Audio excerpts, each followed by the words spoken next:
welcome back to Medicine for These Times. I have my friend Derek here with us today, Derek Loudermilk. Hi, Derek. Thanks Hey for being Beth, here. good to see you.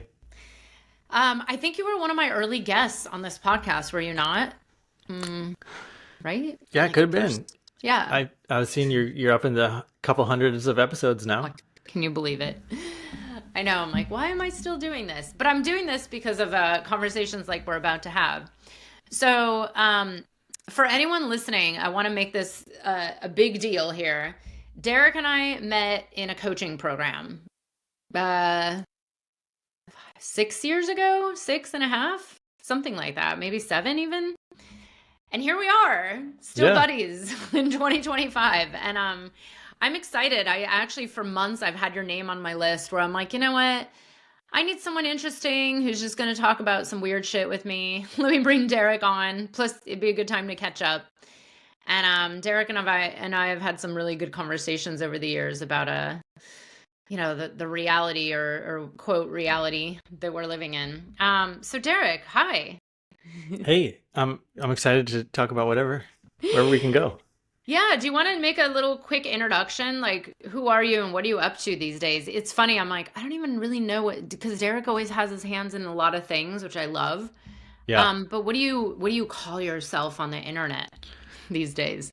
Well, I host a podcast as well, and you've been on my show, I believe, Yeah, as yeah. well.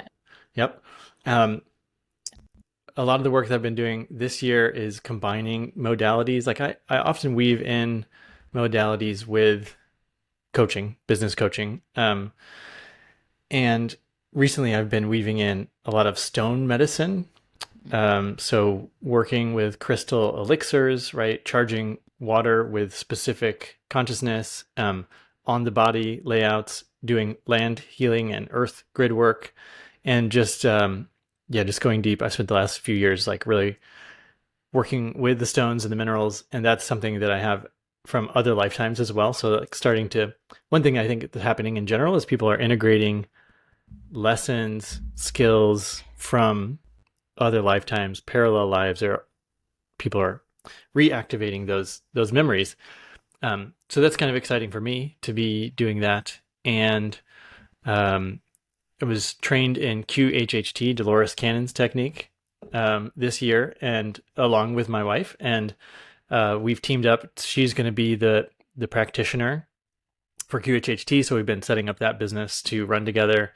And hearing some of like I record the testimonials for her business, and like hearing the miracle healings that people have, or just the insights that they're getting right from they're getting insights from past lives and their higher self, and just the process of doing a deep dive into their own life history and patterns. Like then they begin to see all these patterns and stories, and why do I have this chronic thing? Well, it becomes quite obvious after a while, and then easier to address. So, yeah, those are some of the things that I've been up to recently. Love it. And it's funny because this year for me has been a what is kind of like a sabbatical year, but it's not really. It's like a half-assed sabbatical and kind of a transitional year. And I've been doing the same thing and kind of feeling the same way, where it's like I don't even call myself a business coach anymore, even though that's primarily what I'm doing. But just bringing in whatever comes through, like, okay, this client needs that, or this would be helpful, or take this essence.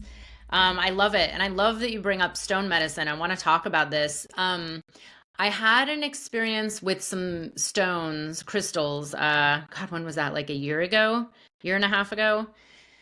And I had always been kind of like one of those people that had crystals, and they would leave me a lot. Like I would bring them to the jungle and somehow lose all my crystals on a 9-day dieta, or like at Burning Man in my tent, somehow I lost all my crystals. So I finally was like, I don't think crystals like me.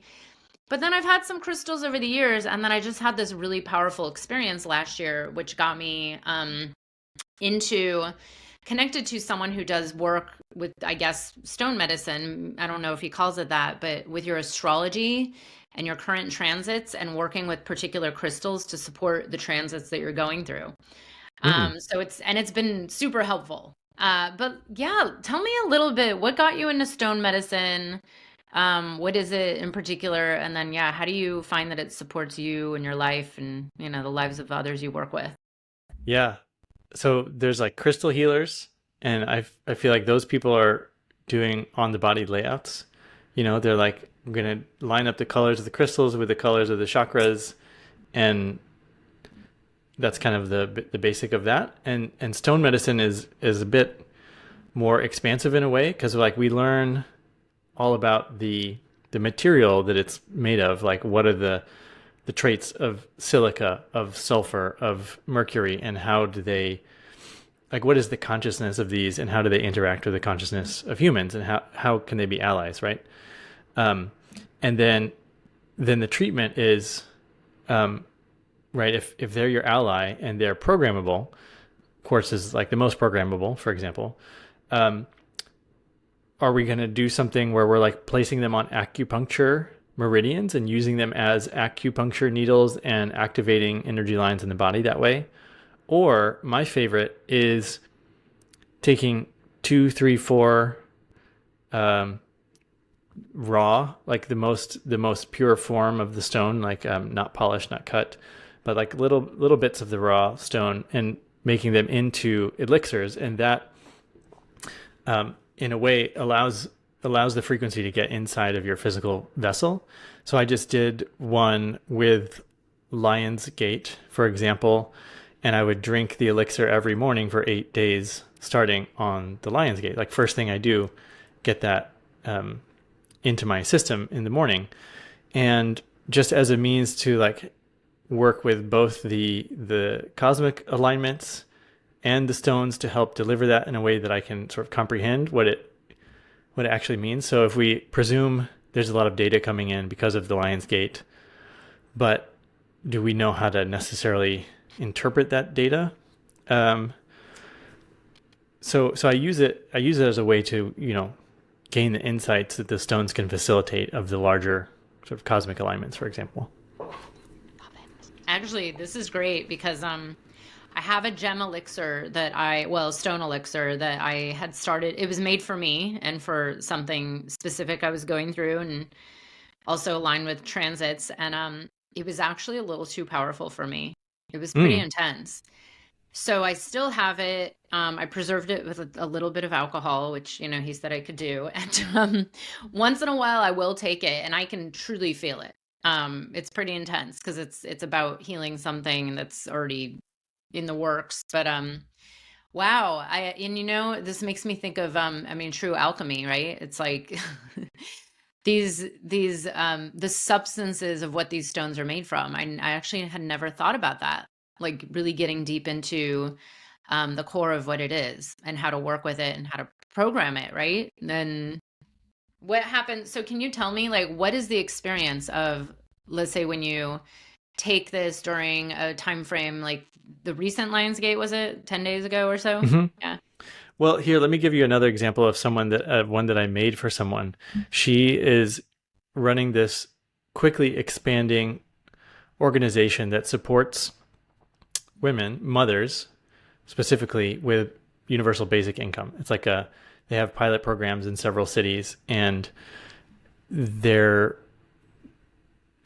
organization is going into the like 8-figure range of how much is flowing through it.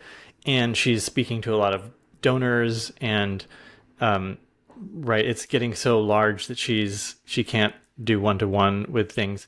But a big part of it is like how she uses her voice to speak the mission of the organization, but also to inspire action and to sell this to the donors, to like make them understand why it's good, all of these things, and to expand her capacity, right, for millions of dollars to flow through the organization. Also can be limited by your own physical capacity to hold light. And this can be intergenerational, like you could have a genetic component or a past life component that's impacting your ability to hold this kind of energy of a powerful organization. So we needed to sort of work on all those simultaneously. And stones, right? They can work on epigenetics, they can work on genetics, they can work on past life trauma, they can work on intergenerational stuff because they go to the deepest level. So all that had to be sort of woven into something very simple and straightforward. So we worked. It was primarily about her throat chakra and her ability to speak, but weaving in, like, calling all these pieces of herself back into an elixir. And so she'll take it like before important meetings. She'll take it when she's drafting parts of the website, for example, that talk about it. And she noticed, like, the first thing she told me was like, every time I speak now, people are just crying and feeling connected to their hearts. And that was her very clear, like, tangible, I see this working because I'm speaking how I wanted to speak about this, and I'm having the influence through my words how I wanted it to be. And so that just helped her tune into that version of herself that allowed those things to be possible. Ooh, sign me up for that. Although I take a flower essence that helps with throat. But yeah, the gems, I'm curious, you said they go to the deepest places. Like, do you feel like they're the gems, the stones, like this earth medicine, like quite literal earth medicine, versus, let's say, a flower essence or even a spagyric? Have you ever worked with a spagyric? They're amazing. No, what is that? It's kind of an alchemical concoction, similar to a tincture and an essence, where instead of a tincture, they might just extract from a plant or, something else. This is a multi-layered process where they, let's say, do an extraction, and then they take the plant matter and burn it, and then they take the ashes and, add that to I don't even know the whole process. It's kind of like, it's using the whole, all the elements of alchemy to then make a, liquid that you work with just like any other tincture or essence or like maybe a gem elixir. But the ones I've worked with have been super powerful. But I don't know much about it other than that. But Yeah, I'm it's wondering, like, why gems? I mean, there is a medicine, right, for each level. Yeah. And the way that I think of it is like plants and at the same time pharmaceuticals, right? They're working on the biology of the person, like the organism in a way, and stones, because they're can be billions of years old, right? And they even have these properties that exist outside of space-time as we know it. They function at a different level. So like if you have problems that are long-term issues, that is, they've been around for decades, or they've been around for lifetimes, or they've been around for generations, these are the types of things you would address with stones. Ah, that's what I've been working with my stone elixir, with some like multi-generational trauma stuff. Yeah. Wow. And it can be, stones have the ability to call back in pieces. So soul retrieval, or like reintegrating fractals that have split off because of either you've been even doing like slight, my friend explained it to me this way, was if you're slightly dishonest in for yourself or in your actions, then you'll create this like small fractal that like goes off into a separate timeline. So and that's leaking power the whole time that you're creating these little fractal versions of yourself. So to consolidate your power, right? Your soul exists like full power. And really what's happening is we've created like all these leaks. Oh, balloons, hello. All these power leaks that happen in the course of being human. But to call these all back, then people say like you need to rise to your power, and all these phrases that are kind of like, what does that actually mean? It just means like having the totality of yourself present, so that you can actually work with what you really come with. Wow. I love that. That's true. It's like these cliche things, and no one even understands how to do it. Of course, telling someone to rise into your power, if they're not in their power, they don't know how to rise into their power, right? I was actually just telling someone about you the other day, and I was saying how I think this was a year ago or 2 years ago, you went on this mission to try out pretty much every modality there was. Was that what it was? Tell me a little bit, because I know you were posting about it and sharing about it. Yeah, I realized after a while that I was on this quest. I had done 50 or 60 different healing modalities, and it started when we were traveling full time, and I was going to these sacred sites and meeting holy people and gurus and you name it, all over the world. And then I was like, well, let me try to, because I'm trained as a scientist. So I was like, let me try to have some sort of make this like a quest, an experiment, a quantification of some kind, so that I can use these. Because what I was doing was I would go and I would try some modality, some healing modality, or some divination modality, like you're trying to get better guidance or better information, or you're trying to just operate more smoothly in the world. And I was using this with a lot of entrepreneurs. How can we use magic, like applied metaphysics, applied magic and enlightenment to business or organizations or whatever it is? And so I was, at this point I've done more than that, but it was 108 different modalities, from the healing side of things, to the manifesting side of things. And just learning what I now see is like the physics of how the extra dimensional physics works, because the material world is sort of a side effect of all that. Yeah, so that's really fun, and I made a TV show about it. Season 1 is on New Reality TV, and we're going to be starting eventually. I don't know exactly when, but season 2, where I'll actually be like taking people along with me as I go to different sacred sites or have cool experiences with people. So yeah, that's kind of the vision of that for myself. Fun. Yeah, that looked really fun. I actually wonder, I should make a list of everything I've tried and see how many modalities I've tried in my life, because it feels like a lot. Well, it's cool. Once I published my list, people are like, "Oh, I've done a lot of those." Yeah. You know? Yeah.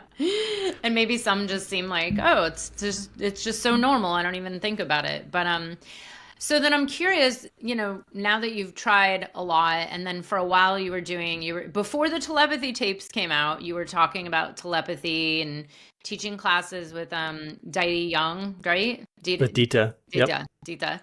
And then now you've studied QHHT, you're into stone medicine, of course you're doing other work. Are these the ones that you've gone and studied recently, or really dove into, or studied with this shamanic teacher of yours that we both know?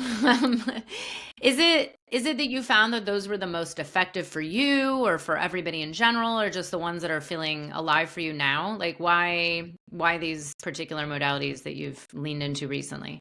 Yeah, some are definitely like daily tools that I would use. So I don't know, one for example, like EFT tapping, I would use whenever I'm in a tight spot, right? Whenever I'm feeling overwhelmed with the situation, then I'll just pull that out and get a handle on that so I can move forward. So that's just like, okay, we'll use it when we need it. Others, like connecting with the elements, and so every morning, like I'll go stand outside barefoot on the grass, greet the sun, greet the directions, greet the elements, and there's a consciousness to the sun, to the moon, to the air, to the water, all these things. So forming a relationship with those things is a foundational element, right? My kids go out and when I can get them to go with me, they'll come out and get some sun in their eyes first thing and all that stuff. For something like QHHT, for example, a lot of people have read Dolores's books, right? She has done so much for the expansion of consciousness here. And what's really cool is she discovered, at first they were doing hypnosis for quitting smoking.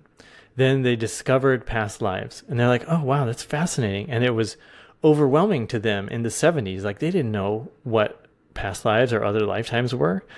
And so they were real pioneers, and they were getting the data, the information that they could handle at the time. And through decades, right now, they understand what the densities are and the dimensions and the galactic history of how souls make their way to Earth, and all these things she learned through tens of thousands of hypnotherapy sessions.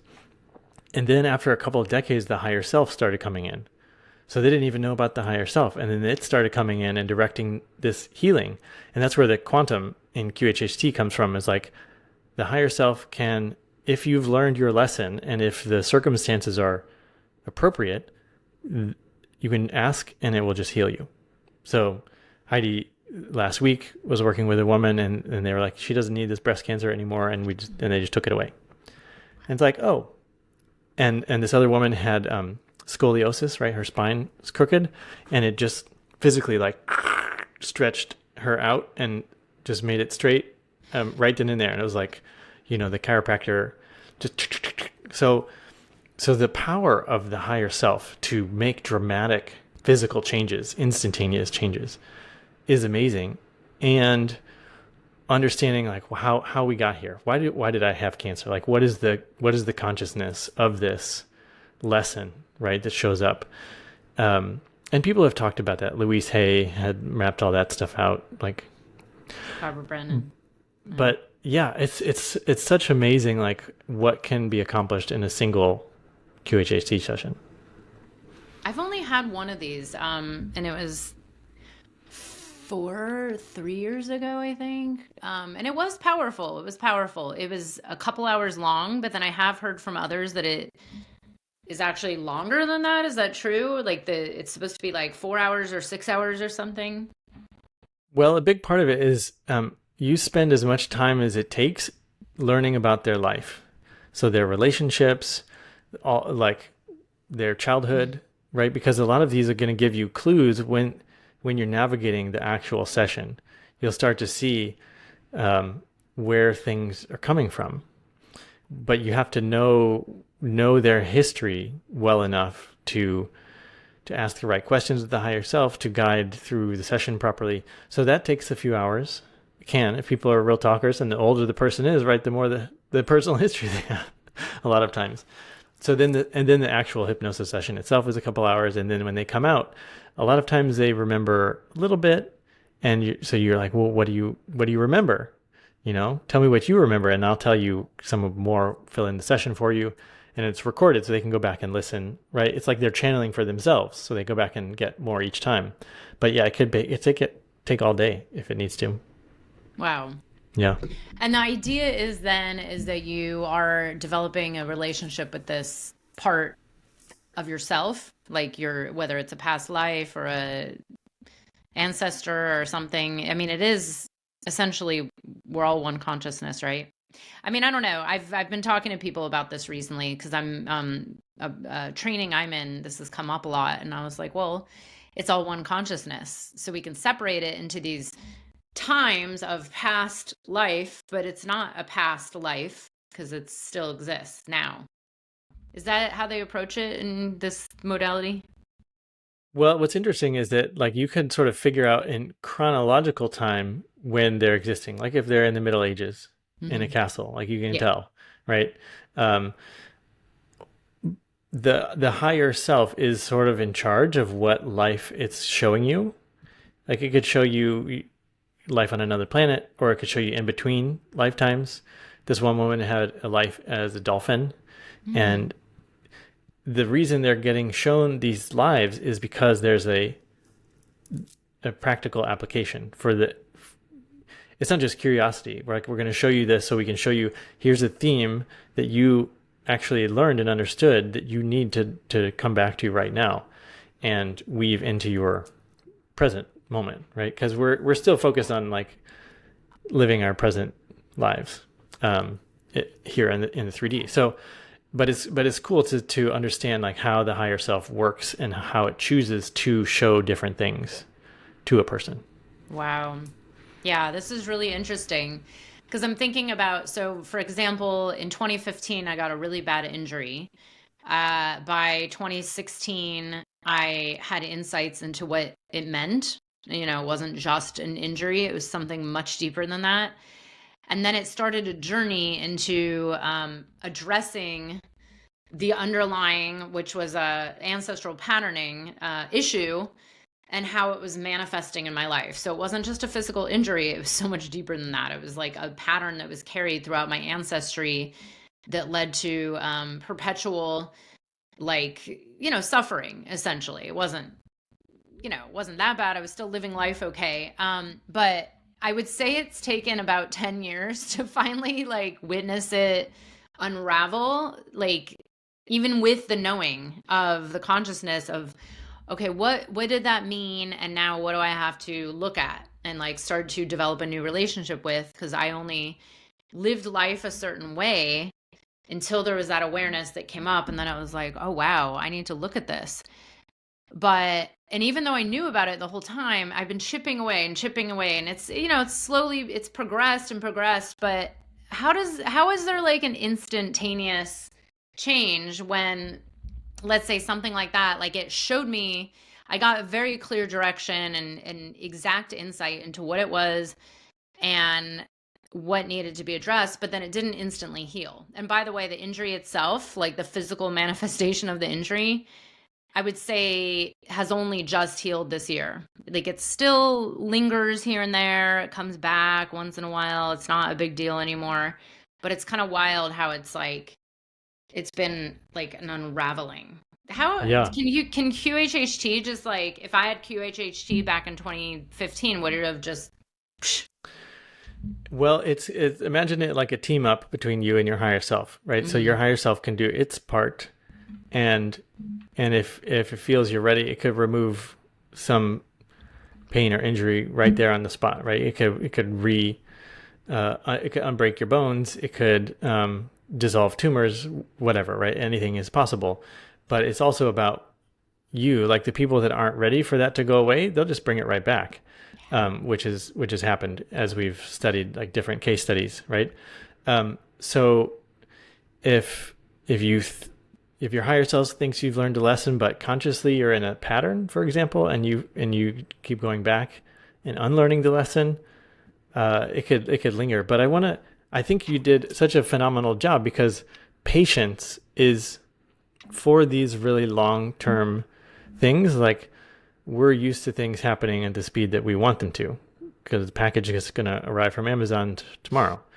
But if something has been, like you said, intergenerational, it's something that to chip away at is probably the proper speed in order to chew through the issue and understand each piece as it's uncovered, and to get the complete resolution and integration of the whole picture. So I think not rushing it and being patient and actually having it take a decade is totally fine. Yeah. And, it's interesting in these modalities. I mean, you did say the word integration, which is great, because, it's a process. It's like, okay, your whole life, and the way your approach and perspective, in some cases, like in that case, by the way, it wasn't just an injury. It was like, I had to literally see my entire life in a different way, after, living however many years that was back then. 10 years ago, what is that? Oh my God. Like 38 years, 38 years of life. It was like, oh, okay. How do I do life then this new way? And for some people, it's not an instantaneous process. I also wonder, because I've been studying transformational neuro-linguistic programming, where it's kind of a similar modality. It's a different approach. It's similar to a lot of these like hypnosis, past life regressions. There is a certain approach to the change work, but in the end, it's kind of like the spiral, the upward spiral, where it's like, oh yeah, it might come around, but it gets better and better. And if there's not a deep change in the patterning of, let's say, the beliefs or the subconscious around it, like it's very hard for a human to change, right? Because like they might say, oh, I want the cancer gone. Oh, I really want the cancer gone. But then maybe there's a part of their not conscious that doesn't want it gone. So does QHHT deal with that? It's like the higher self maybe wants you to, like the human self wants to be free of cancer. The higher self says it's possible, but then there's something else operating in the background that's stabilizing the cancer, like not going away for a reason. Like if a lot of cancers are um, based in hatred and anger. Mm. And if you're dredging that up but not being present and flowing through those experiences, like if you're just sort of cycling them, then you could recreate the physical conditions of that. You brought up something in terms of patterning and beliefs and all these things. One of the tricks that I try to do for myself, and I find it works for other people as well, and this is sort of from the reality transurfing perspective of where there's like a something that you're involved with, like each thing you're participating in has its own consciousness, and it can, like, as you has a feedback loop. They call them pendulums in reality transurfing, but it's like, if you participate in the news, for example, or if you participate in whatever it is, worrying about this or that, it's gonna actually increase the engagement. Like as soon as you start giving attention, it's going to pull you more into that thing. So it could be your own view of your past, like what an incident meant to you and the story that you have about yourself. And as you pay attention to it, it gives it momentum, right? It continues the pendulum swinging. So in order to avoid the existing momentum of these things, these bits of consciousness that create our material world, you kind of have to duck and dodge and be unpredictable, right? So being adventurous, and I spent so many years like thinking about adventure, being adventurous and doing things differently, responding in unpredictable ways, just kind of being a bit of a wild card is one of the best ways to break the pendulum and its influence on you. So that's kind of fun. It's just to like brainstorm, like how would I normally respond in this situation, and then what's kind of like what are some other like fun and unpredictable ways I could respond to this. I love it. And that's where I think, I mean, I said this to a client earlier today. I think a lot of people are just, they have a hard time getting out of their comfort zone to do something adventurous and do a different response. I mean, I remember for me, there was a point in my business where a former partner said to me about, it was quite literally like, well, if you've been doing it this one way and it's not working the way you want, you should just try the opposite way. And I was like, oh my God, but that's not going to work. But then it's like the other thing wasn't working. So then, oh, okay, what would happen if I do the polar opposite? And that's when everything started working. Mm. You know, and it was that like, it was so uncomfortable to try something polar opposite different. But it was also like the definition of insanity. I was doing the same thing over and over, expecting different results and getting the same results. But you said something interesting that I've been talking about, and I think many people believe this. You know, as above, so below. If you look at the world today, at least maybe the people we talk to in America right now, and I hear so much like in the narratives, you know, there's a lot of narratives going on about X, Y, or Z. And sometimes I hear things and I'm like, are we just creating this happening? You know, like people are saying, you know, America's going down and we're on the brink of a civil war, or the whole thing is going to implode, or, you know, anarchy, chaos, the crash of the entire planet, you know, like everything's crumbling and then we're creating the new earth, which I think on some level we all know to be true. And how much of this is all of us creating this together because we are focusing all of our attention on it? And by the way, I tend to be one of the people, yes, I see that, but I tend to focus more of my attention on what I'm creating that's like in the positive realm. Like, oh, well, here's the world I want to see. I'm going to try to put my attention on that instead of the world that I live in that I don't like. Of course, people then call it spiritual bypassing. I disagree, but yeah, how on like a larger level can this apply to human consciousness and the world that we're in? Yes, great question. I think foundationally, having the awareness that we are creating the material world billions of times a second, right? This is now proven science that won the Nobel a few years ago, right? That it's not locally real, but we're collapsing the waveform into the physical. And so just having this awareness, right? That like usually we're creating the same thing. This room is the same as it was when we started.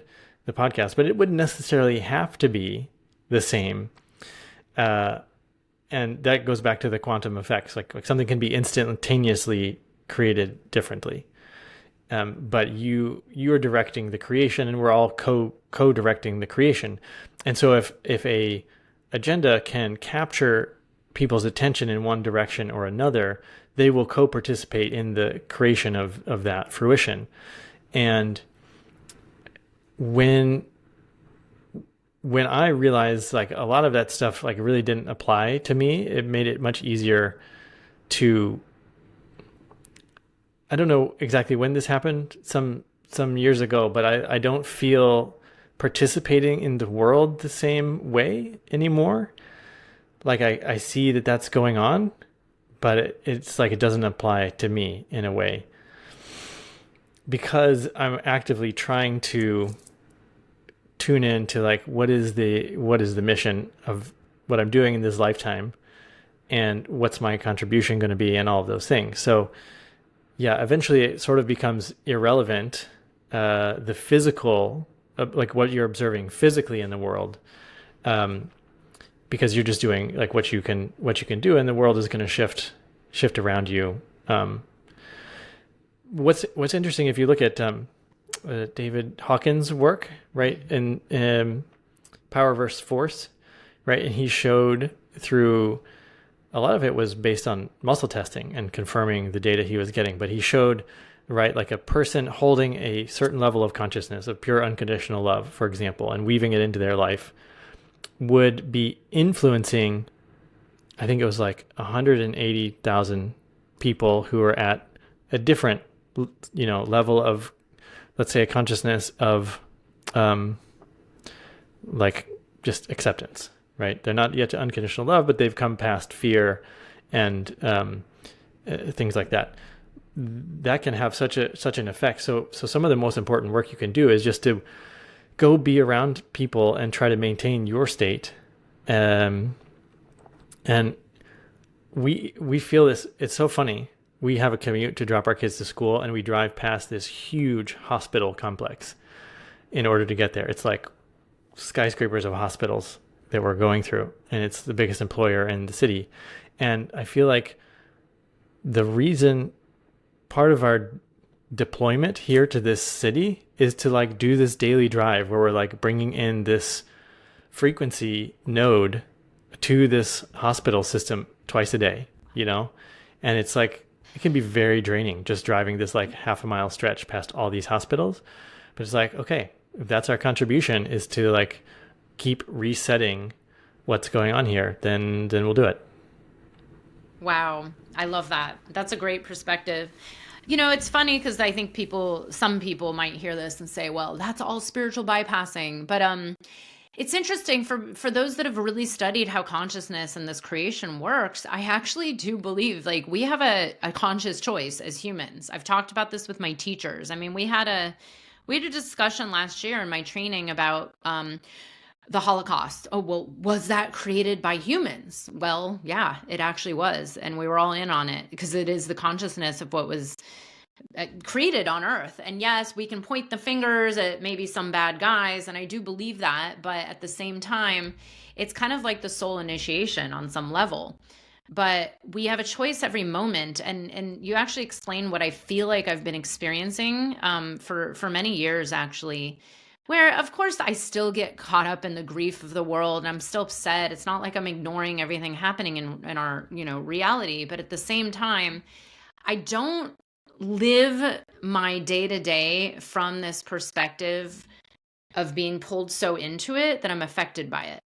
And I actually believe, because I see it around a lot, and I'm like, I actually feel like it's really detrimental to what we're trying to create. And of course, like you said, I can only focus on what my own, destiny is here and my own purpose, which is what I've been doing, is like every time that I get like even lost a little bit, it's like, come back to that center of like, well, all I can do is, as one of my head teachers had said years ago, be the Zen gardener and plant your own seeds. Like I'm planting my garden, tending to my garden, planting my seeds of what I want to create and what I want to see. But it's interesting sometimes to feel like I can look at the chaos of the world around, or the distraction of the media, or like just the news that is shown to me when I open Facebook. I mean, it's shocking. I don't even know where it comes from. I'm like, I don't even watch this stuff. Where do they find me to show this to me? Like, just the weirdest things. But I feel like it's almost like, that's where I think it's like a muscle that we have to work. Like, you have a choice to get sucked into it and brought down, especially like vibrationally down. I know someone who's really been struggling with this, and then just drinks a lot and doesn't sleep, and then is overweight, and like, it's the downward spiral.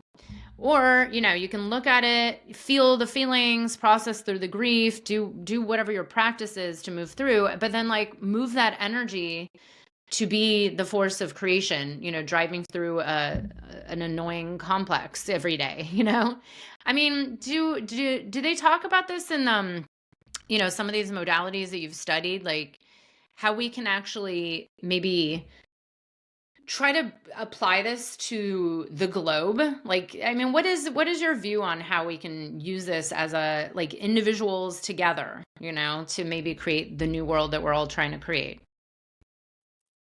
Well, one experiment that I ran for several years was like a manifestation experiment, which in the group healing, group prayer research, Lynn McTaggart found that 8-person groups, Power of 8 is her book, where she talks about this research. 8-person healing groups, like they could focus on the healing of a individual and to, again, like heal cancer or eczema or who knows what, right? They found it to be very effective, but they also found a rebound effect, so that the people that were intending for the healing of the receiver were experiencing even more healing than the receiver themselves. So it's like, right, it's better to give than to receive kind of thing. And so we tried that with, well, what if we can do this for people's missions, their organizations, their businesses? And let's say they want to launch a new thing, and first you have to like get everyone on board, right? It has to be like, we want this to exist for the whole collective because it's an amazing project. We see the vision, and we want that for you, and we want that for all of us. So then, right, you send the intention, and you end up, and for 3 years, I think we had like a 100% track record within a month, right? The thing that they wanted, getting on TV, launching a business, getting an opportunity, whatever it was, finding a business partner, would come to fruition. And we would often get precognitive insights. Like the intenders would often get like, oh, I see that you're going to be on this type of stage, or wearing this, or here's the type of person you're going to meet. They would even say like, you're going to be on stage with so-and-so. And that's what would happen. So they would start seeing how this would all actually come. So there is, like these collective intention ways to start manifesting things. There's another part of your question. I can't remember it at the moment, but that's what came up for me. Yeah. Was that little experiment we ran. Like if we all start doing groups that can be intentional on the world that we're creating, or like in your life, just. Oh, the other thing I wanted to relate was, so I got the insight, the guidance, the calling to do this land healing project along the Mississippi River Valley. Because I thought, okay, water has this amazing consciousness. If I can start changing the programming of the water to just like bring peace and harmony to my city, which has a lot of violent crime. Like, what if people were drinking water charged with peace, right? As just part of the like municipal water system. Yeah. So I went to all the major confluence rivers along the Mississippi River Valley, the Ohio, the Illinois, the Missouri, the Mississippi, the Merrimack, all these rivers, and then installed grids there to sort of act as a consciousness filter, right? And like giving respect to the rivers as they would come by, and saying like, can we revert to like the purest state of peace, and have the waters come and influence the land as they pass by, and the people as it passes by, and all these things. And I didn't know exactly how to do that. So I was like asking people, I was asking the stones, I was asking the river, I was asking the land, like, how do I do this? What do I do? What do I say? Should I drum? Should I dance? Should I sit in silence? And all these things. And it's kind of like your story about slowly figuring out the healing of this thing. When you're focusing on a project like that, takes your attention away from like whatever else may be going on, right? If you have a clear framework that you're trying to achieve and you get this guidance or mission and you follow along the adventure, then you're just going to ignore the local news or whatever is happening, because your mission, or this aspect of your mission, right, is like it's more ample than the daily things, right? So there's like the day-to-day, go to work, get the groceries, et cetera, and then there's like, what am I really doing here in this lifetime? How am I contributing? What am I actually learning? Maintaining that higher perspective of contribution and lessons is a big part of it, I think, as well. Wow. Yeah. Yeah, and maybe that's it. I look around and there's no judgment here, but certain people that I know that just have kind of no, as they call it, no beacon in life, where it's like just kind of floating with no vision, no purpose, just kind of going through the motions.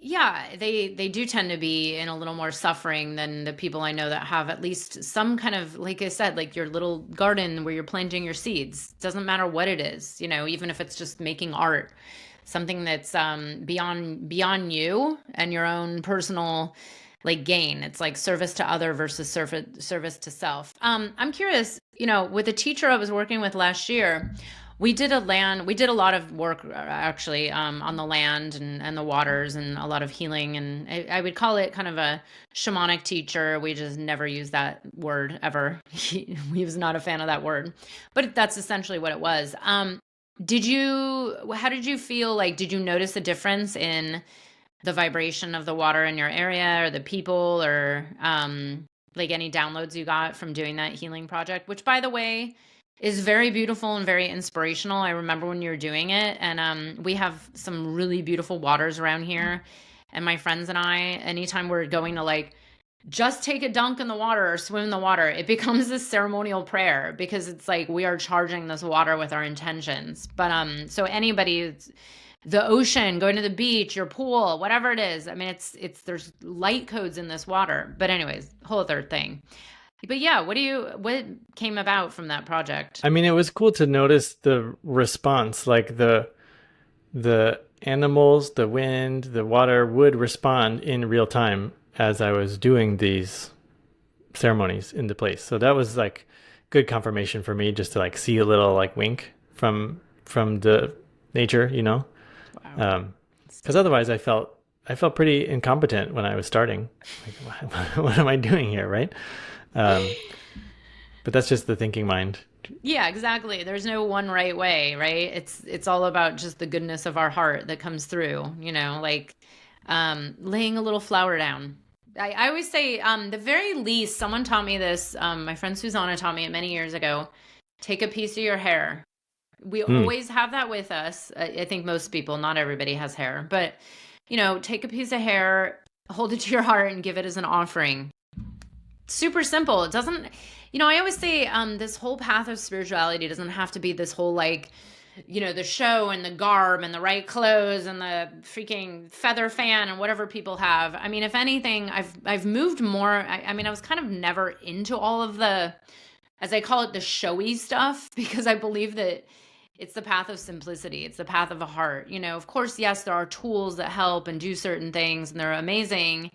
And if you're coming with the right intentions, like there is no right or wrong way, right? It's just so funny, this world. I just laugh because the psychedelic space will have people in all the different things and all the garbs, and then they're just a mess, right? So it's almost, it gets so simple. It's kind of boring. I still get, I mean, part of the reason I work with crystals as well is because I love beautiful artifacts, and I love, I collect other artifacts from artisans, right? And those become not just pieces of art, but actual spiritual tools. And I like having all that stuff. You can't really see it, but, all behind me is all the things from around the world where I have special things they become connected with beings, right? That associate with those. And then I form the relationship with the beings, and I work with the beings to do certain things. And then it becomes a fun thing. But it's a lot of stuff Yeah. can be. I want to ask you about, if you have time, do you have like 5 to 10 more minutes? 8 more minutes? One last thing? Yep. Let's do Okay. it. You were mentioning this Psy Games, which by the way I had not heard about, and you said something, we were chatting on text earlier today about it was like the future of psychic abilities and different healing abilities, which by the way, I've been saying this for years, and I believe we're so going in that direction where, especially as the world of AI and like the internet is changing, and I do believe all of this is going to change, and we're going to be really tapped into the energy field way more. And I already believe we are. I don't know about you. I totally see the difference from, a few years ago, 10 years ago. I mean, it's a huge difference in how quick things are, like moving, like, I hate to use the word manifesting, but it's like just the ability to create, the energy, like the tapped in ness of many people. It just feels like so much more prominent than it was, even 5 or 10 years ago. And my teachers, by the way, have confirmed that. They say compared to 30, 40 years ago, it's like a completely different world. But yeah, what is the Psy Games, and what were you saying about this kind of topic? Yes, super cool. It's the first ever Psychic Olympics. Oh my God, I love it. So their events, and this just happened like I think a week ago, maybe. I'm gonna look this up. And it just showed up on my YouTube, but it's been something that I was planning to do something similar, so I'm glad they're doing it. Telekinesis or psychokinesis, moving objects, right, with the mind. The mind, like seeing blindfolded. Like I taught my kids to read blindfolded and stuff. So it's like how quickly they can do certain tasks blindfolded. So it's like a timed competition, or there's a remote viewing accuracy competition. Wow. I can't remember what the other ones are, but I think, right, because these are all basic human skills, but like athletics, some people may be more naturally gifted, or they may train harder, or they may perfect their talent, right? And so this is cool. It's like a game version of these talents that we had, like a spelling bee or a math competition, right? But it's cool to see like just how far people can take these skills, and I like it. It's, in a way, it's like, here's the ego of, I got really good at this skill, which is just showy. It's just a trick, right? But I think it's inspiring as well to see how far we can push these things, because it gets me excited about what's possible when I see someone, like I was watching on, I think, TikTok or something, but a guy pushing down a whole wall of bricks with psychokinesis. Like, that's the heavier and bigger things get. Like, for example, I do a lot of spoon bending with people. I always teach people to spoon bend, and probably more than half the people can spoon bend on their first try, which is great. But I want to bend rebar. I want to bend something that's so strong I could never bend it with, like, I couldn't jump on it to bend it. Wow. But if I can activate it and connect with it, it will bend for me. It will bend. I will bend as the rebar. Like some rebar yoga, right? So that would be exciting, right? Because it interrupts, it shocks the mind to such a degree that you're like, oh, I have to believe that that's possible because I saw it right there with my own eyes, and maybe I can do that. What's possible for me? Yeah. I always tell this story of how, I've seen wild things over the years where there's no doubt that any of this is possible. And of course, ancient wisdom, this is written in history. It's like, well, how did they create X, Y, and Z? And you go to some of these sacred sites and there's like, perfect alignment of these, we don't even have to talk about that. But I had one experience at Burning Man one year. I think it was in 2014 or I think it was 13, 14 or 15, where, and I was sober, I will say that. I witnessed thinking that I needed something, and it was very minor. It was just something in my tent where I was like, okay, I need to get that thing. And I witnessed it like jump into my lap. From not, like, there was no one. Yeah. But I for anyone that's been to a place like, especially Burning Man, there is a lot of manifestational energy there. Especially those years that I went. I don't know how it is now. The last time I went, I feel like it had changed. I hate to say that, but I really do. But back in that year, those years when I think this happened, it was either 13, 14, or 15. It's like 70,000 people coming together. Back then, there were no electronics working. No one had their phones out. There was no EMFs in the way. And it truly was an energy of just pure love. Like it was I would believe those were like, and maybe before that were the height of the Burning Man days where it was just pure love. Now it's changed a little. Now there are phones. Now there's satellites. Now there's, it's a different energy. There's a lot more electronics and things that people just buy on Amazon. And back then it was all creative energy. And when I had this happen to me, I remember I was like kind of in shock, and I was like, what the fuck just happened? Like, I'm sober. And it was a weird feeling to experience, like, because I looked at it, I wanted it, I gave some intention to it, and it was a very minor thing. And then it just came to me, and it was like, oh, okay, well, that's how manifestation works. Like, why not my eyeliner or whatever? It was some makeup piece. But I had witnessed different versions of that over and over and over that year and the year prior and the year after. And then it kind of started slowing down the other years I went. But, I do believe like anything is possible. And, the bending spoon thing, very interesting. By the way, I would love to try that out. You do this online? Can you teach people to bend spoons online? Oh, yeah. Yeah. We did it for my birthday party a couple years ago where we got the whole party to bend spoons, and it works better, right, as a group. There you go. It's fun. The energy, it's fun. right? Because you look around and you see other people doing it, like, oh, I can do that. Well, anyways, I don't want to keep you because I know you have school and the kids and all these things going on. But before we go, I'll have to bring you back because I have so many more questions about fun things you're up to. But, I know you're potentially moving. I know you have some online work. I know you've been doing these kind of shorter little programs. But yeah, what are you up to? What's next? Like any books coming through? What are you guys up to next? Yeah, it's a good question. I think we'll be moving to Sedona eventually next year, which is like they call it Grand Central Station. It's like a lot of things go through Sedona, let's so to speak. Yeah. So that's exciting, and just continuing to push the limits on what I can discover: crystals, water, weaving everything into business coaching, and helping my wife get her practice off the ground. And my son is now my podcast editor. My 8-year-old is my YouTube and podcast editor. Are you serious? Yeah. I taught him that over the summer. So that's super fun. Oh my God. You sure can. No way. Yeah. That's funny. I told my nephews years ago, I was like, I'll hire you if you want to learn how to make videos. And of course, they just make their own It's getting easier and easier. Yeah. Wow. So yeah, my YouTube channel is Derek Loudermilk. So good. On YouTube, derekloudermilk.com is the website. And a lot of stuff flows through there. Yeah.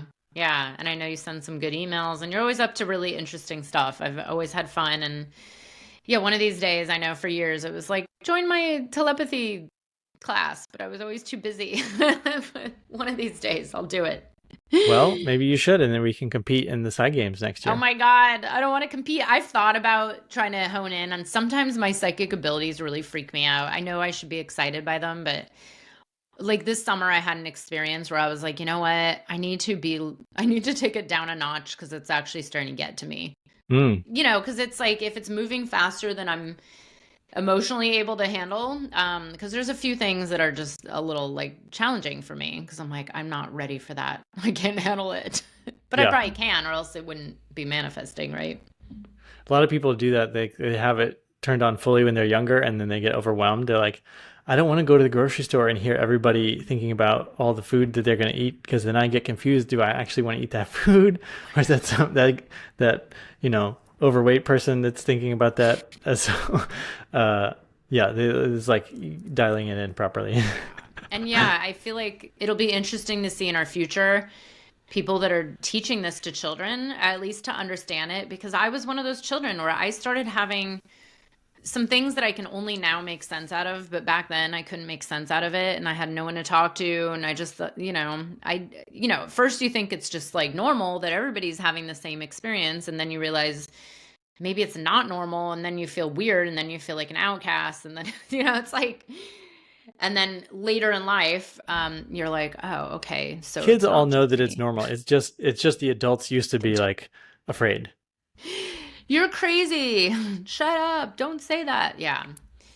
I know, right? The programming, shut it down a little, but then Yeah. you can't shut it down. It's always there. But so much potential, so many good things. Thank you so much for being with us. I can't wait to visit you in Sedona, maybe run a retreat in Sedona. I do love Sedona.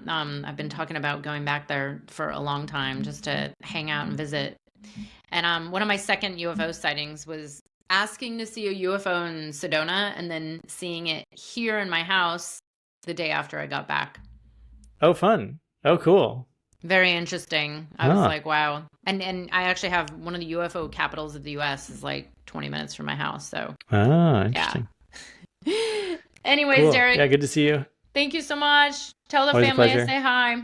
And All right. yes, we'll have you on again soon. All right. Bye, Beth. Bye.